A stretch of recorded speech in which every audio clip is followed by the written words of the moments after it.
Thank you very much. Yeah, thank you, Amjad, and for that warm welcome. And about my introduction, this is a opportunity which I was looking forward to for many months now. This is going to be my first lecture with IICE, so I look forward to more and more interactions going forward.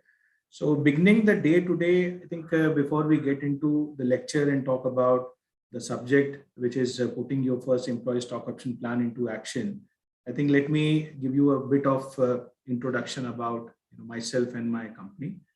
So ESOP Direct, which I represent as a head of its business, was incorporated some 2 decades back. This was at that point in time a startup, so I can relate with all the entrepreneurs who are present in this meeting.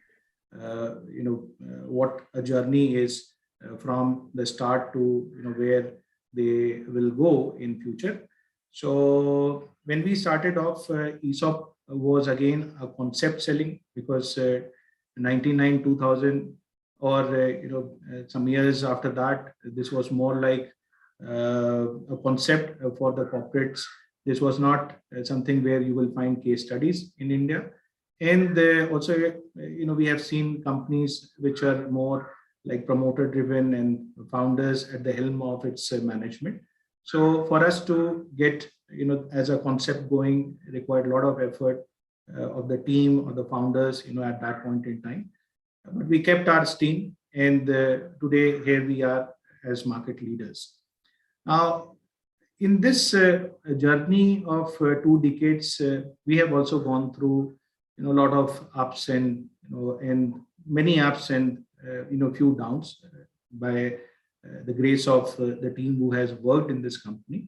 But overall, the experience have been very satisfying. So we have done more than consulting engagement for more than 1,200 companies so far, out of which 50% of the companies would be unlisted, and almost 90%, 80% of those companies will be funded entities. So while I speak about the subject, I just wanted to get this as the back of my message here, that I come from this experience of how unlisted companies basically look at ESOPs. And I tell you, many of these companies have associated, and we have the opportunity to work with them while they were at their young stage. So without further ado, let me get into the first slide. So I understand from the profile of the participant in this meeting, many of us have already implemented their startups.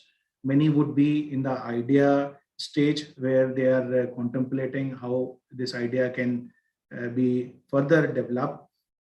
And there may be many others who would be thinking about whether ESOPs, what ESOPs are, how this works, and from a knowledge standpoint. So I think the first slide actually covers or talks about the importance of ESOPs in a company, and let me spend some time on it. So as far as ESOPs are considered, one should look into what this subject is first of all. So this is a compensation element. So apart from what you can figure out in a compensation of an individual, which can be a combination of fixed salary or variable or certain perquisites which are given, so ESOPs is one of the component over there. So how this is different from the other component? So basically in ESOPs, the opportunity is to share the wealth creation in the company. So first of all, there's an opportunity. Second thing is sharing of that opportunity. And third is the wealth creation. So looking at the wealth creation part, so any business over a period of time will create value for its founders. It will create value for the investors. But whether it creates value for the employees is something which one should ask. And if it creates value, then what is the means and ways of sharing that value with the employee? So that is the idea why ESOPs got picked up. So ESOPs is equity link incentive basically. So here there are different ways of making employee a part of that wealth creation process. Also, enable employee to share that value which gets created and monetize it at a later point in time.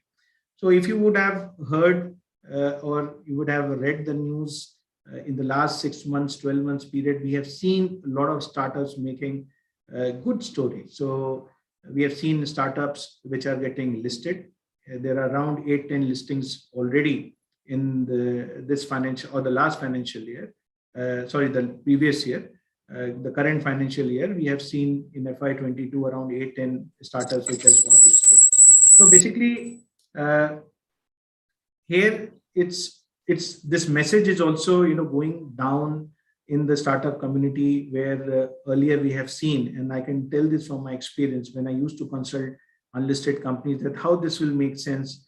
I don't have visibility of a liquidity, but those things are going for some amount of change. So ESOPs are which were typically seen as paper money. Now we are seeing this a lot of more and more startups coming out, going for their listing, and even those startups which are unlisted yet, they have done certain liquidity events, which again has created further positives around equity-based compensation.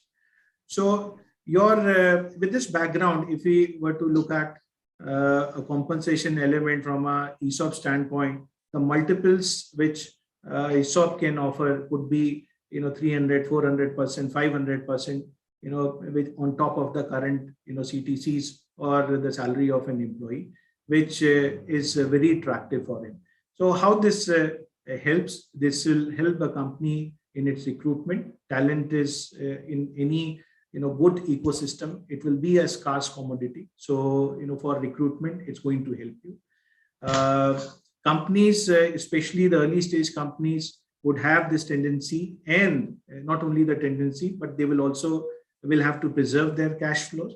So given the controls and the money in the books still to come in form of accruals, and investors' money to be used with a lot of judgment. So to make it your compensation more attractive, you can have a component of ESOPs here. So that's another element which can be tried out. Retention of key team members. So while retention is a long-term objective, it gets married very well with ESOPs, because ESOPs can have a plan in place with its vesting period. I'll talk about these terms. So a long-term incentive will actually serve your company in retention, and that's where ESOPs can have a very big role to play on. Employee, if we were to see who is working for a company and he's working for just the normal monthly intake which the company provides for the services which he gives, that's one traditional way of doing it. But if we add an ownership element, obviously the motivations are higher. So that's another important area one can understand through ESOPs. Organization value creation and personal wealth creation. So personal wealth creation in a normal course with an employee, typically in a traditional mold, happens when there is there's a retirement, or when the employee sort of accumulates the savings which has been there for long term and accumulates. But when it happens, the employee economic life is more or less over. So in a traditional structures where the employee retires and the personal wealth creation is limited to the savings which is accumulated, but then those savings would be used. So it will be used in different ways, but then in case of ESOPs, this will happen pretty early. So there are opportunities for you entrepreneurs to create further set of entrepreneurs, and which has happened in many cases in the past, where entrepreneurs have become entrepreneurs because of their ESOP values. So this is again something which needs a highlight. It helps you in raising fund. So today, if you go to a VC or an institutional funding, they will ask about, or they will want to know what type of team you have. So basically, whether those skill sets are which is to be required to grow this company, scale this business is available or not. So from that perspective, it helps in having incentive mechanism which can retain those skill set for a longer time. It's something which also excites the institutional fund houses. And when you go for your funding rounds, you will find that it will be a mention in your term sheets. Now, this is a factor to influence your growth. So, ESOPs can have conditions on its vesting. So, by having those conditions, one can set milestones, certain KPIs, which can be at org level or at individual levels, which further drives the efficiency when it comes to behavior on the employee side. So these are there would be obviously many, but these are some of the important points which I pick up, from a ESOP's beginning. I mean, if we were to contemplate a thought process around ESOPs, these are the points which will drive you, to that discussion. Now, moving to the next slide, I think this is slightly theoretical in nature, but from your knowledge, I think it was relevant to put this slide in this presentation. So when we say ESOPs as a term is a generic term. It's we expand it. We say employee stock option program. The moment you say employee stock option program, someone would say, what is a RSU and how does this differentiate from ESOP? So RSU is restricted stock unit. There may be a term like stock appreciation right, which you would hear when you read material around ESOP, or you will hear about employee share purchase program, or some term like shadow option or phantom units will come your way when you start in deliberating this subject much deeper. So the way to address this concept is it is equity linked incentive. That is the term one should use. There are two branches to it. One is dilutive and the other one is cash settled. So when I say equity linked incentive, it has to do something with equity. So it's both interlinking with equity and interlocking. So here, when I say equity settled, which means that we will be either issuing equity or transferring equity to the recipient. And these are some of the instruments which are identified over there. So ESOPs are basically options. These are derivative instruments where there's a right given to an employee or to that participant in the plan to buy equity of the company at a future date at a predetermined price which is fixed today, subject to fulfillment of certain conditions, which we call as vesting condition. So just leaving that definition apart and the jargon and phrases, it is basically right to buy equity in the company. That is the primary underlining thing here. It is the right to buy equity of the company, and the prices is determined upfront. So ESOPs here, it's a right, but your prices are fixed basis what is the market price at the time of the grant. So in case of any business, a market price has to be discovered, and the basis that the prices are the strike price, which is the price at which these options are committed, are given. Similarly, we have SARs. So in case of an SAR, the employee gets the difference in terms of the two valuations between these two periods, and the basis that difference, the equity is issued. So this is another way of implementing equity link incentive. Then there is state stock units where options are granted at deep discount. So basically discount from the market price or even at face value. So here the employee risk is minimal because he actually participates in the equity at the same price at which the founders come in. And then there are employee share purchase schemes where the award of shares happen upfront. The equity is issued to the recipient or the employee. There is no planning as such. Planning in a sense, there is no 3 years, 4 years to it. The employee receives equity upfront. And then again, there is a round, the employee will get that equity whenever the company or the board decides for it. So basically in all these instruments, the common link or the thread is that there is issue or transfer of equity from the company or one of the shareholders or the investors or the founders there. The other branch is cash settled. So here there is no dilution of equity. These are actually the instrument will derive its value from the underlying share price over a period of time, and the company will pay it from its own books. So there is a cash payment by way of bonus. So this is just like it's simplest to administer. Just like, suppose my share price today is 100, and after 2 years when it turns 500, I pay my employee the difference of it, 400, and this is from my book. There is no real issuance or transfer of equity in this case. So we have these instruments which are available for the company to deliberate and see whether one can make sense or a combination. Typically for an unlisted company, early stage companies, we should not be exotic. We should try to look at one simple instrument for implementation. You will get more opportunities to discover other instrument as you go along. In case of early stage companies, ESOPs are given typically at face values or deep discounts. As and when you raise institutional rounds, after that, it will sort of gear towards the market price concepts. So the early ESOPs in any companies are the most beneficial and for the employee. And this makes also sense from the point of view because the early employees also takes the maximum risk. So this is where I just want to leave you with this structures or these instruments which are available. And I thought that this is relevant to talk about.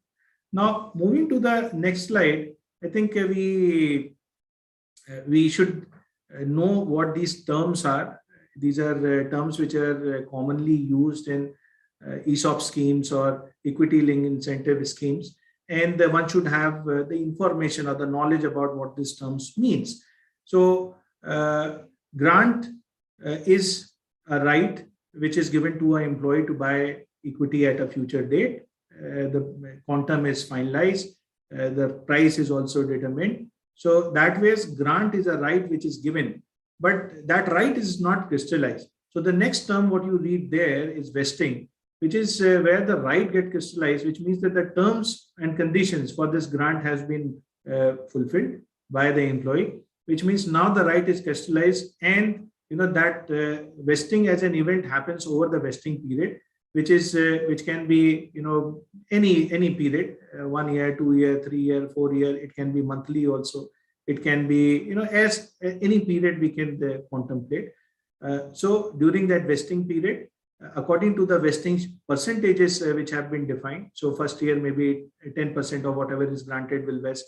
Second year 20%, third year 30%, fourth year 40%, or this can be aggregated on a simple average like 25% every year, or this can be like a 1 year cliff 25%, and then there is monthly vesting for the remaining 36 months. So that way one can structure it. The conditions of vestings are determined upfront, and this may be again time conditions. So the vesting period in fact also relates to the condition on the time side. There can be other conditions also, which can be performance condition or a market condition where can be part of your grants here. Once we move from grants to concepts of vesting period, percentages, the important concept there is price. So exercise price is known through different phrases. It's exercise price. It is also known as strike price or grant price. So basically this is the price which the employee will have to pay to the company for receiving that allotment. This is a predetermined price, as we have seen in the earlier phraseology of grants and where the prices was predetermined. So basically this is the predetermined price which the employee will have to pay when he is exercising those options.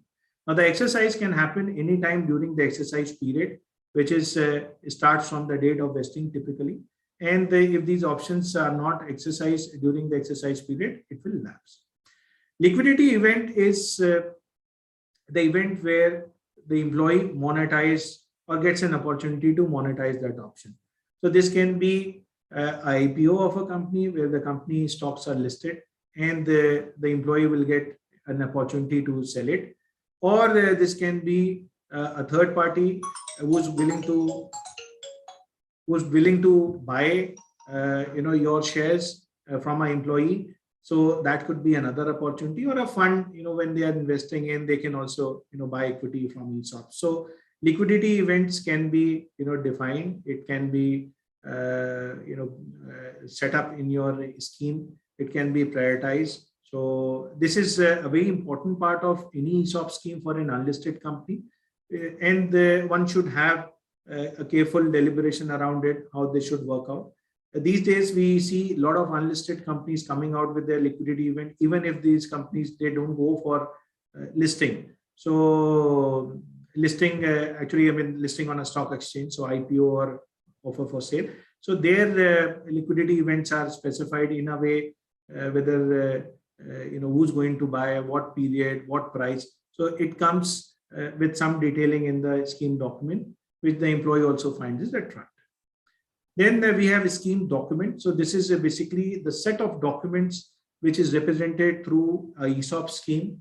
This ESOP scheme is a document which will talk about the clauses of the scheme, the definitions, what will happen in case of change of control, what will happen in case of separation of an employee, what are the responsibilities of the board, what are the obligations of the employees in this case.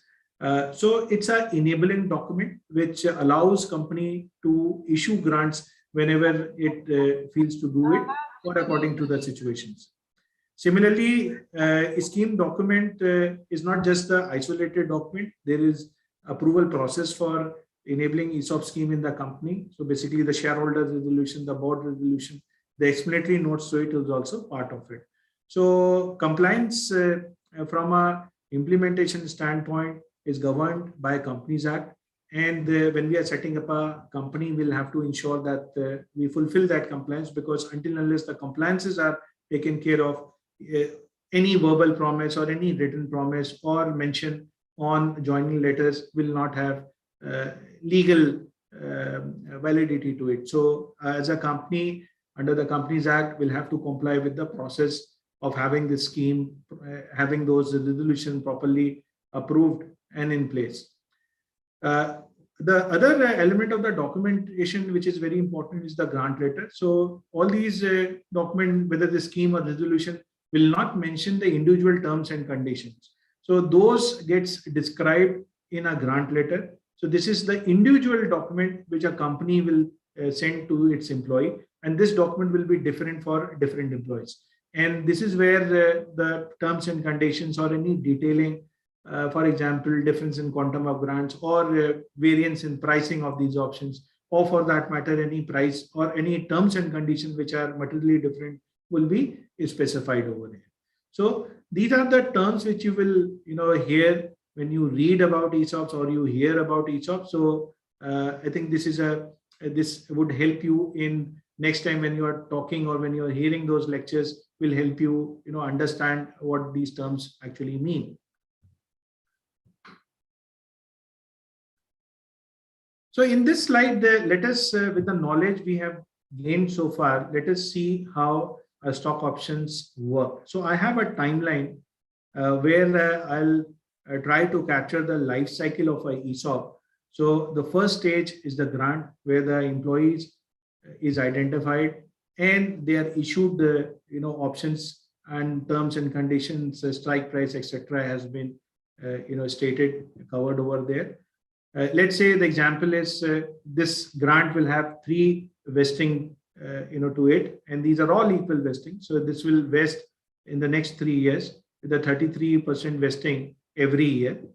After the first vesting, as I said, that the employee has the opportunity to exercise their option, and assuming that this is within the exercise period, the employee exercise the option. At the time of exercise of option, the employee also has to discharge a tax liability, because this is treated as perquisite in the hands of the employees and they will have to pay tax on it. So whereas the tax, how this is calculated and all, I think will be too detailed for this session. But just to explain you the concept, this is basically the spread. So the value which is determined at the time of exercise of the company less the strike price is his gain, on which he has to pay tax. It is treated as the salary's income.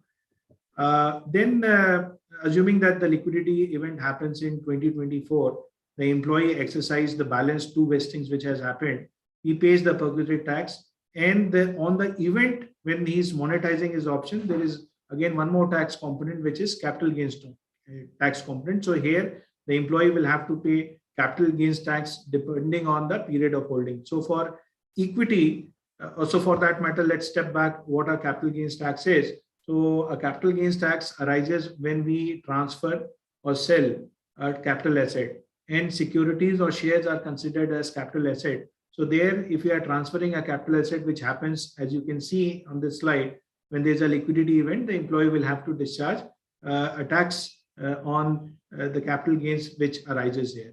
So just like if you were to sell our house or property, there is a capital gains component which will have to discharge tax. Similarly, when we are selling our shares or stocks, we have to discharge capital gains on it. So what we have learned here through this exercise is we have seen how the life cycle of our stock options or equity link incentive works out to be. So there are basically 4 major stages. Grant is the first stage, vesting is the second stage, exercise is the third stage, and the selling of these options are the fourth stage or the final stage. So these are the life stages from granting to monetization, which will happen in a ESOP program or a scheme, and the employee will have to, or the company will have to go through it. At the time of exercise, there is the first taxation liability, which is in the nature of salaries, and the employer or the company would also have to deduct TDS here because this is salaries income. And there is second composition of tax, which happens at the time of selling, which is capital gains, which the employee will have to discharge it on its own. So I hope this will give you a sense about what are the life stages, and to a certain extent understanding of the taxation of ESOPs in the hands of the employees, and also a bit of a responsibility which is there on the company. Okay, so moving to the next slide, which is what I've seen the concept, I've seen the stages, I know the terms, what all it needs to implement my first stock option scheme, which is the topic or the subject, the underline here for this lecture. So we need to identify the eligible employees. So whether we want to cover everyone in the company or we want to give it to few is a decision. So as far as company flexibility is considered, you can give it to all, or you can give it to select, or you can give it to people who should be covered in the ESOP program. There is no limitation on the numbers or on the levels. What is limited is it should be given to only permanent employees of the company, or to its holding, or to its subsidiary.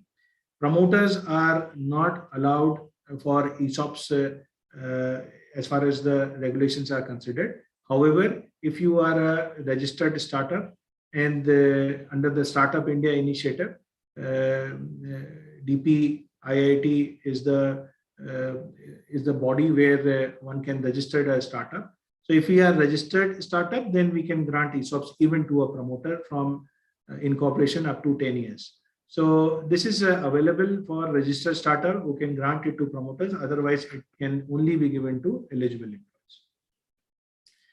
The second major step there is how much I need to set aside as a pool. So coming back to the principle. So if you look at your cap table means your shareholding structure. Let's say you are the 2 founders in the company and both of you have 50% each. That is your founder split. Now, you want to set aside ESOP in the company. So what it means is that you will have to set aside equity for it. So it's a reserve in the shareholding which you have to set aside. So suppose you set aside 10% in the company for employees, and this you will use in the next 2 years. So what will happen is now as founders, you have come down, each one of you will come down to 45. So in this case, 45% for each founder and 10% for ESOP. So it is important whether we should keep 10% or we should keep 2% or we should have to keep 15%. So that is the determination of the pool size. Now this we'll talk about in the next slide. What are some of the factors through which we decide the pool?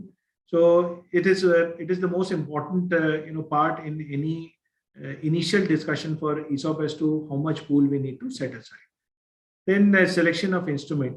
So though there are multiple instruments which are available, but typically for early stage companies, startups, it is advisable that they select one of the instruments here and they go for it. Selection of too many instruments, having too many schemes to work upon may create administrative hassles, and that might also not be required from a business standpoint. And even the employee would not appreciate too many instruments, which will sort of creates differences in understanding. We'll have to get a valuation done from a registered valuer. So basically, this is where we will have to sort of create this or get this valuation from a valuer. A registered valuer is a person who has a license from the respective authority to do valuations of financial asset. Shares are one of them. So we'll have to get a valuation done to estimate what is the price of the underlying share. And basis that we can decide the strike price of an option. The next step is we'll have to fix the strike price, define coverage, vesting schedule, conditions, exercise restrictions, what will happen in case of separations, exits, and also liquidity events. So this is basically defining the term sheet of a ESOP program, so that this can be further detailed out in a document, your scheme document, your letter, and can be rolled out.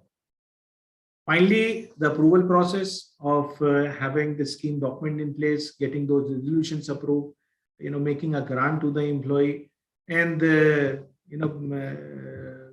doing a communication so that they understand what was the purpose and how this ESOP scheme works.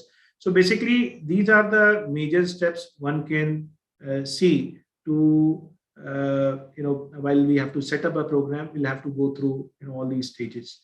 Now, as I said, setting up the option equity pool in the cap table is a major decision point along with others. So how do we set up this pool, and what is that percentage? And you are going to hear that more and more when you read any content or you go to raise your institutional rounds. You will get that as a discussion point with your investors as to how much pool should we need to set aside, because this will mean dilution, and the dilution is something which any investor or shareholders will guard properly. So there are two approaches. One is the top-down approach. So when we say how large the pool size should be, we can look at what kind of a startup. So most of the startup, as far as this meeting is considered, are technology startups. So the skill set required for a technology startups will be higher. So which means that requirement for retention and the other startups, the competition there would be high. So from a relative standpoint, the percentage required for a tech startup would be higher as compared to a non-tech startup. What is the founder skill set? So founder skill set means that how much founders are from a skill standpoint they stand. So their orientation towards the business, have they got their concepts on? Has this concept been developed to a certain stage where this can be now the commercially exploited, or the founders have come out with the initial idea, and this will require further brainstorming and efforts to develop it to reach a commercialization stage. So what is the founder skill set? So basically, if the founder skill set is high, I mean they are tech, or they have the experience of the central idea behind their venture, I think then you will need a lesser amount of pool as compared to if the founders have an idea, but then it will require more effort in terms of developing it up, where you will need a skill set from outside. Hiring needs. So again, this depends upon whether you will need experienced people or you will need juniors who can run it.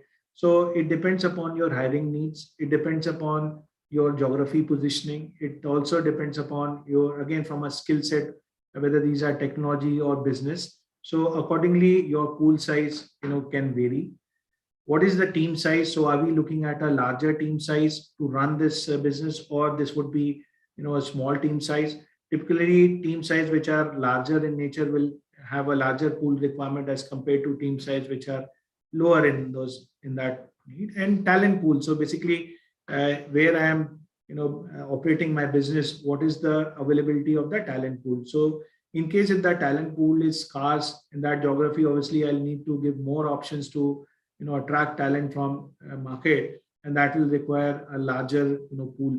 So this along with investor term sheet, so investors they will also put up a number as far as ESOP creations is considered. So that will have a bearing on how much pool needs to be set aside here. So this is the top-down approach. There is a bottoms-up approach here where we look at from a company standpoint. So we define the coverage, whether we want to do broad-based or selective. Accordingly, if we have more people to cover in the company, we'll need a larger pool. Estimate valuations. So we not only estimate the valuations of today's, but we also estimate what will be the future valuations, and accordingly derive a value on it. Assessing the criticality. So not all will be of the same criticality. So there will be employees in the company. Some of them will be high, some of them will be medium, and there could be category which is low. So basis the criticality, your individual awards will vary, which means that your pool size can vary, depending upon how do you assess that situation. What is going to be the potential benefit? So basically, these are the multiples one needs to apply. So when we say, the employee should be able to make 5x of the CTC in its ESOP program or 2x of the CTC, that is basically talking about the potential benefit. So if an employee is earning 10 lakh rupees, and he has to earn, from ESOPs 50 lakh rupees, that is a 5x benefit we are talking about. So along with that, grant frequency, whether we are granting yearly or we are granting once, and then we are not going to make grants during the vesting period, and how much strike price we set up will have a bearing on your pool. And this is where one on the left hand side, this is the top down, and the left on the right hand side, this is the bottom up. So basically, this infographic also shows you that there has to be a balance in it. Don't go too much from the individual side, or just look at some data points and implement it in your company.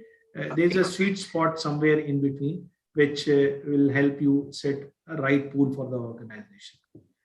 Once the pool is set up, then comes what kinds of grants you will be making. So this pool can be used for making hiring grants, which is when you are hiring a person in the company, you will make grants on joining, and these are typically made to in cases where negotiations on cash components are done. So hiring grants can be made. Retention grants are basically time based. So over a period of time, this will vest. So it's a part of the LTIP of the company.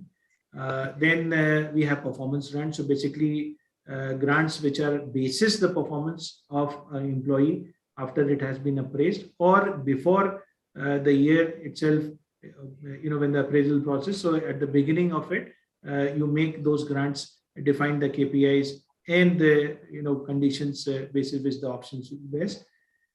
Along with that, top up grants and promotion grants. So basically, top up grants is going forward, you want to top up a star performer with more grants, so you can do a top up there. Or if you raise further equity and your along with other shareholder, your ESOP also get diluted.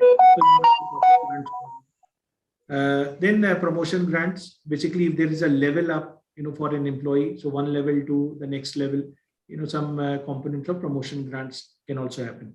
So the idea of showing you this slide was to make you understand that sizing of the pool is something which has to be taken care of.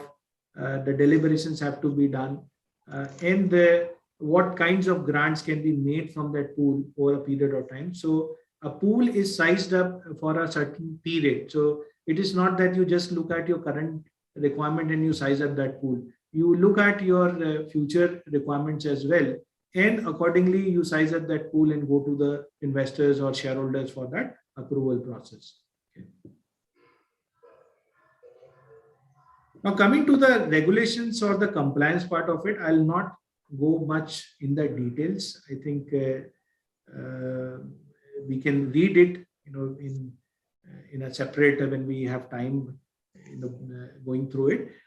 But just to emphasize on the regulations is that this is one of the major problem. In fact, I've seen with early stage or startups that promises are made on stock options, or even as I was saying earlier, sometimes some numbers are denoted or some percentage are stated in the joining letters or onboarding letters, and which is not backed by proper compliance. So one has to be, the founders have to be very careful here as to, first of all, what you are communicating to employees.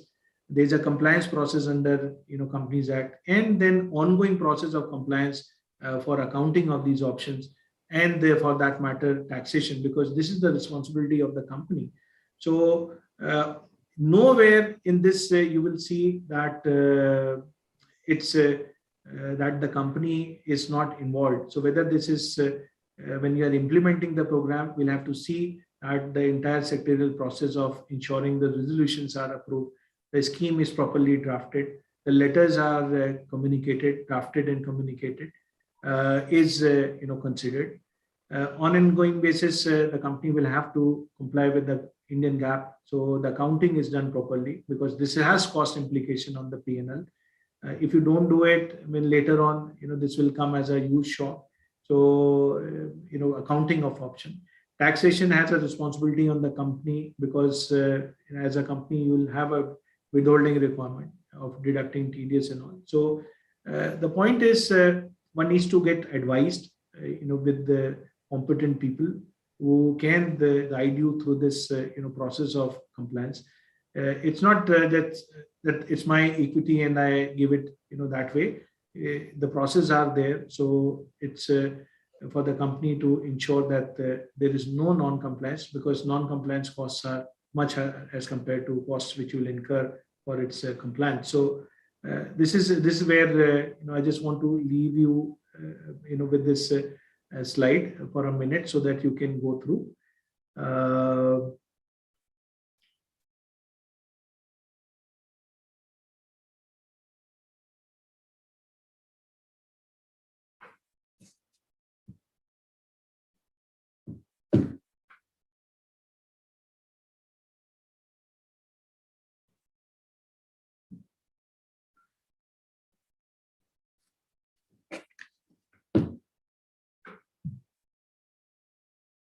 Yeah.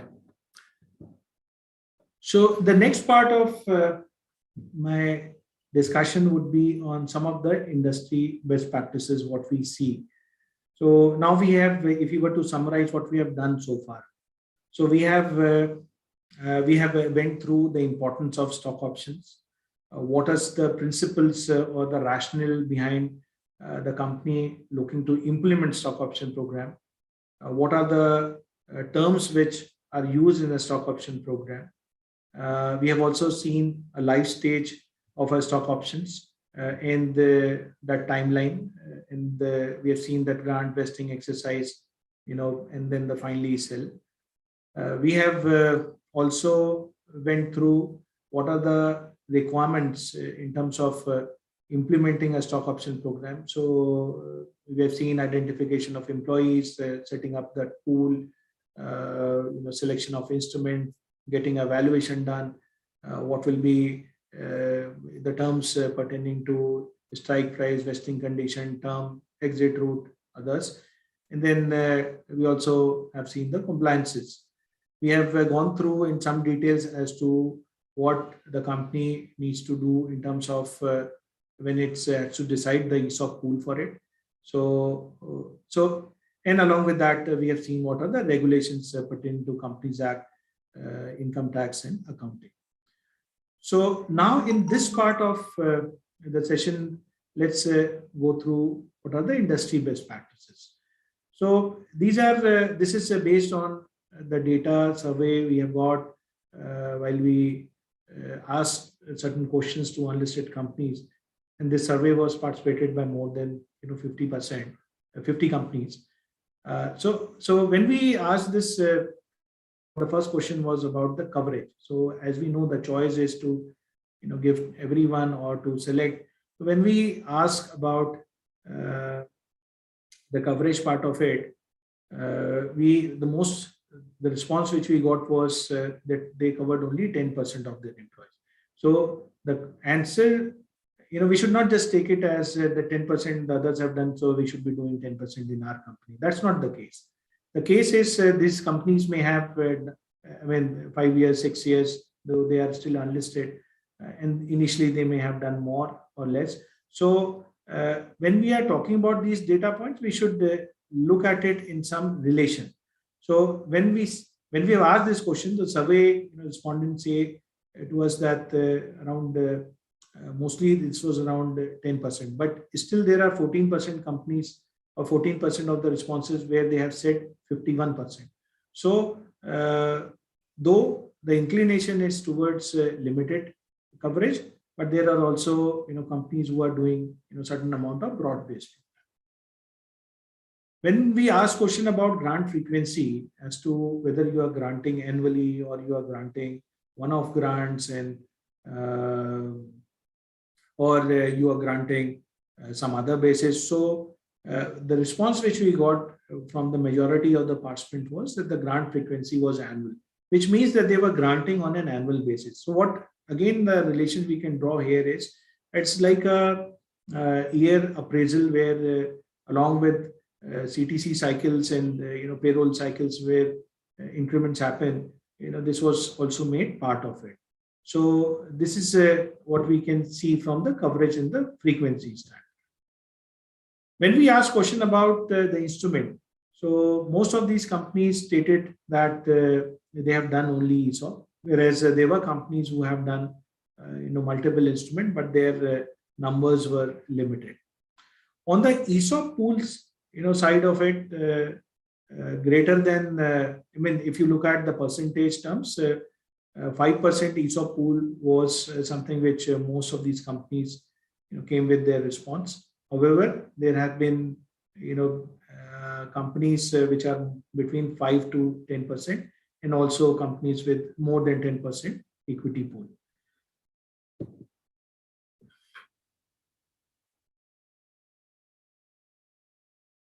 When we spoke about the vesting period in our previous slide, and we can relate it here that the 4-year vesting period is something which is fairly common with companies. So 4 years is the preference.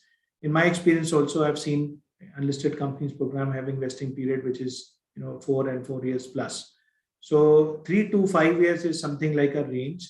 3 years are basically you will find in listed entities, but unlisted entities it is 4 years and plus. In case of vesting type, equal vesting is something which most of these companies try. This is pretty simple, so that could be one of the reasons why they have preferred it. So equated vesting schedules are something which are quite popular. When we ask about whether your vesting conditions are time-based, performance-based, or a mix of both, so the response we have seen is the trend is that time-based vestings are something which is above in terms of responses as compared to performance-based or a mix of time and performance. However, I still feel that early-stage companies where the risk is quite high, not only on the founders and investors, but also the early risk takers are the employees. So, time-based vesting is something which one can start with, and then you can, as you graduate and scale up, you can bring in the performance elements. Whether we do it, the strike price is at market price or discount to market price. This is one good question. So, over a period, if you look at market price, is something which takes the head, but there are companies who are giving at face values and also to discount to market price. So if you see 54% is market price and discount to market price will be 46%. So it's like an even game over there, and one should as a company, one should look at the consequences of discounting, the accounting element into it, and how this is going to impact the P&L. This will has impact on your dilution as well. So exercise price will have many sub-level discussions pertaining to cost and also to dilution, which one needs to deliberate while deciding the strike price. So this is so on the liquidity event, when we asked that whether the exercise was linked to a liquidity event or there was a fixed exercise period, I think there's a significant majority who is saying that it was linked to a liquidity event. So basically what it means is that during the period when the company was closely held or privately held, there was no exercise allowed. So employees were not allowed to become shareholder, though have the commitments and options. Nobody is taking their commitment of on options, but the exercise was linked to a liquidity event. This is done to safeguard minority shareholding concerns, which are categorized in covenants in your scheme document. So that was from a liquidity standpoint. Then I think this is the last point. Yeah, whether the trust route or direct route. So when we asked this question, most of the companies followed the direct route. So basically, trust route. In case of a trust route, the company implements a trust which act as a intermediary between the employer, the company, and the employee. So the administration happens to the trust. Whereas in case of a direct route, as the word itself speaks out, the company and the employee directly engage with each other. So this is the end slide of my presentation. So just to summarize here, from a stock options is a very integral part of your long-term incentive planning for the employees. And as an entrepreneur, you will need to develop your team, get the right team members to start with, who needs to be incentivized, because as I said, they are not less as risk takers as you are. So they need to be incentivized with how they participate in the value creation, and going forward, a long-term incentive program for the team who joins later on. So the stock options for a early stage company or a startup is as integral as any other decision, whether this is pertaining to your product stack or to your technology or to your pivots or scales which you may have in your future. So this strategy should be there in the first place, and should be part of your plan, overall plan in terms of the people strategy. So I'll take a pause here. If there are any question and time permits, we can take it up, or else you can write to me. I'll share my credentials with you. You can write to me, and we can take it offline.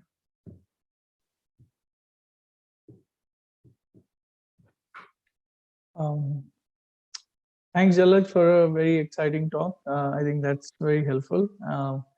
Udeep, are you going to take questions? Is there a formal? Is there a method that we are going to follow? Like, do you have questions in chat box, or should we start asking? Yeah, so I think we advised participants to have the questions in the chat box, but I guess it's time for the question, so people can unmute and ask question. And so if there are questions, I think participants can unmute and they may ask questions.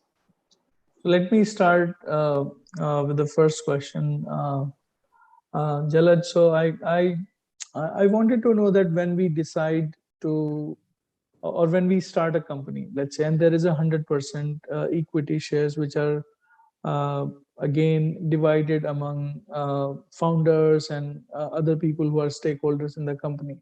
So is it you mentioned that it is mandatory to have, let's say, certain percentage, for example 10% ESOP and then 90% ownership? Is that how it works, or ESOP can also be part of that 100% pool, and later on the company decide that okay, they are issuing ESOP? Do they need to do that in the beginning, or it's a flexibility? Yeah, so as far as the mandate is considered, nobody is mandating you to have an ESOP from day one. That is not the mandate you will find it anywhere. So, but strictly, if you look at from a commercial lens or from a strategy lens, one should have a ESOP program. However, the real need for ESOP program comes up when you go to raise funding from a VC or a PE, basically the institutional round. So basically the price round, which happens. So at that point in time, your VCs or PEs will tell you, certain numbers, and the numbers in a sense, how much percentage needs to be set aside. Okay. These numbers are all pre-money, so they are not going to participate in that dilution. So basically, this is meant for the employees who have joined the company and before they step in, and also some component will go to employees who will join after them. So if I were to answer that question in the context of pool size, so the question is one, the timing and how much. So as far as the timing is considered, the moment you start hiring your people or your initial team who are like founding team members, not promoters per se in a strict sense, but they are just like you in terms of because they also commit their effort and willing to take that early risk. So promises are made, commitments are given, but these are not formalized most of the times. So it is suggested that if you are making a commitment, it should be reflected on paper.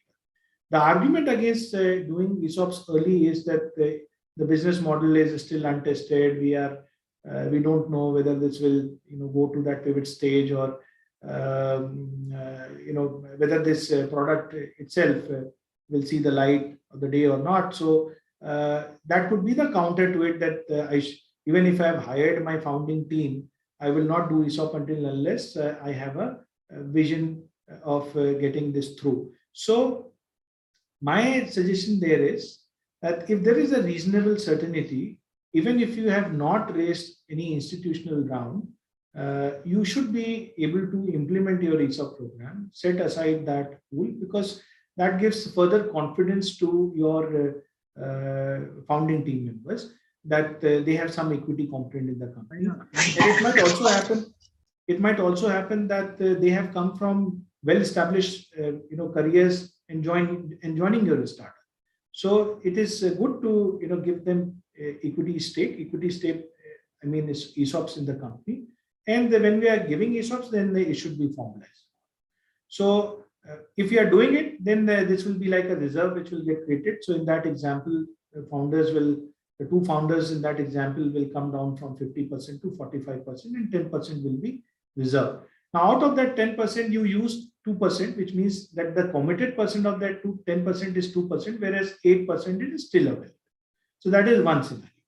If you don't do ESOPs, you have your team and founding team with some employees, who have added, and after 12-15 months you are going for institutional raise, there you would go. They will, as I said, I mean, for a VC or a PE, this will be one of the terms you will find in the term sheet. They will say that put some percentage for ESOP, and this will be pre-money. So typically, a institutional round will have this as a requirement, whereas before an institutional round happens, it is up to you. And my suggestion would be that if you are employing people and you are reasonably sure and confident about the next step, you should implement your. Okay. That's a good advice. Another related question, which you very rightly mentioned, let's say the two founders own 50% of the company, then 10% they are putting aside for the ESOP, right? And then only 2% is allocated. At that point of time, what happened to that 8%? Because someone has to own that share, right? Or can we leave it just like that? Okay, to be allocated later. I don't think. Yeah, so that 8% will be covered in your cap table. When the investor will come in, he will say that this 8% I will consider it as a fully diluted, in my fully diluted issued base. So they will consider the entire 10%, not just the 2%. Okay. No, but at some point of time, or at any point of time, a company shares should be owned by someone. Like there should be 100% ownership, right? So these are notional.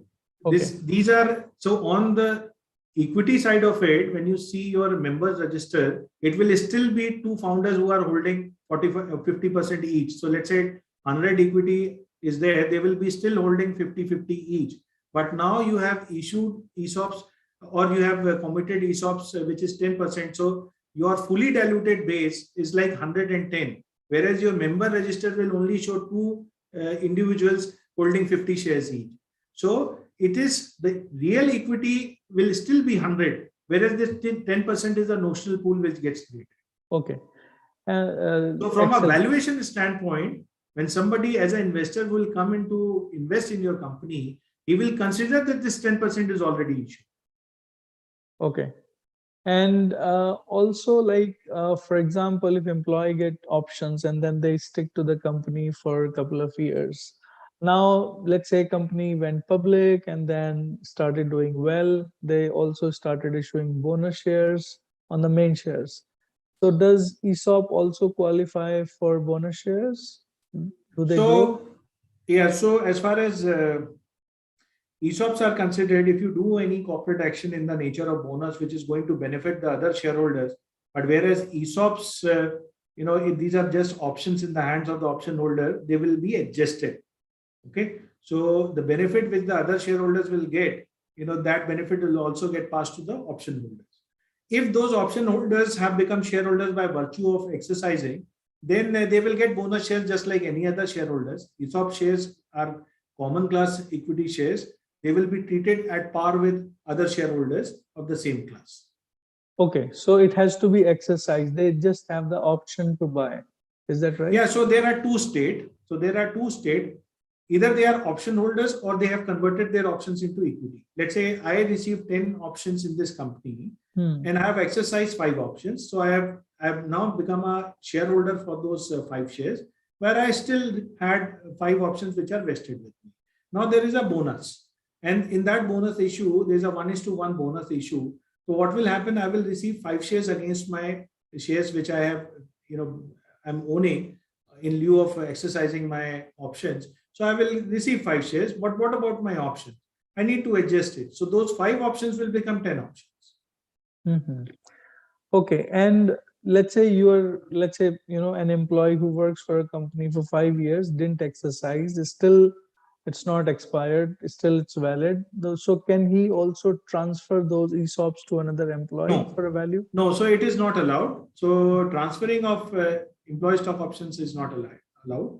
In only certain circumstances, which is unfortunate demise of the employee, or in case of a permanent incapacity of the employee, this can go to the legal heirs. Okay. As an employee, I cannot hypothecate it or pledge it for, or provide it as a security for any loan or something. Thank you. Those are very insightful answers. So I have a couple of questions, sir. So firstly, I would like to know that is ESOP a part of CTC? And then the second question I have is related to what Dr. Amjad was asking, that let's say that there are some of the ESOPs which are not given to the employees, they are left there. So how they will be taxed? So how will be there, how those leftover ESOPs will be taxed? So these are my 2 questions. No, so come again on the second question on the tax side. If there is a startup and there are some of the ESOPs that they have given it to the employees, and some of the ESOPs are left. So the leftover ESOPs, how are they going to be taxed? Like, will be a tax on the founder, or who is going to? Okay. How it is going to be taxed?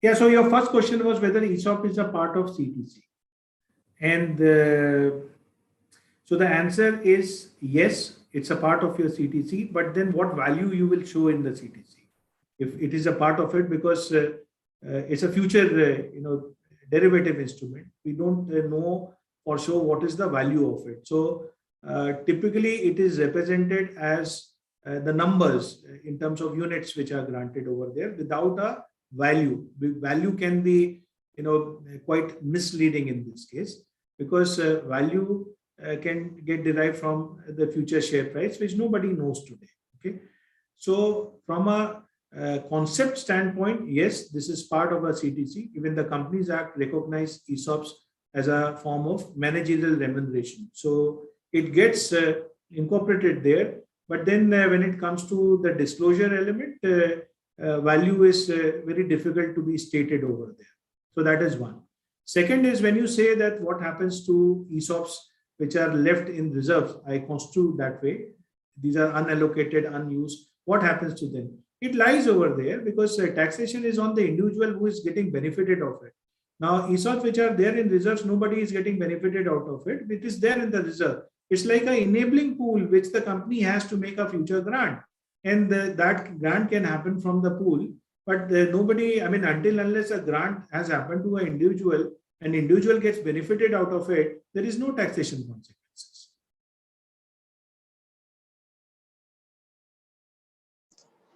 Okay, thanks a lot. I think these were my questions. So is there any other questions? We have maybe some time, or actually we are running out a little bit, but let's see. If there is any other question, you can unmute yourself. I guess if there will be more questions, we can ask you there. I would like to thank Mr. Jalasina to generously accept the invitation for giving a talk that I believe will enlighten young entrepreneurs about the importance of employee stock option or ESOP in a startup. It was a very interesting talk. And once again, thank you, sir. I would also like to thank Dr. Amjad Hussain, IICE Innovation Fellows, IICE team, and IICE Bhopal to organize and be a part of this wonderful event. Also, I would like to thank all the participants. No event is possible to be successful without the participation of the participants. And I would also like to invite all of you for our upcoming webinar on next Friday at 12 o'clock.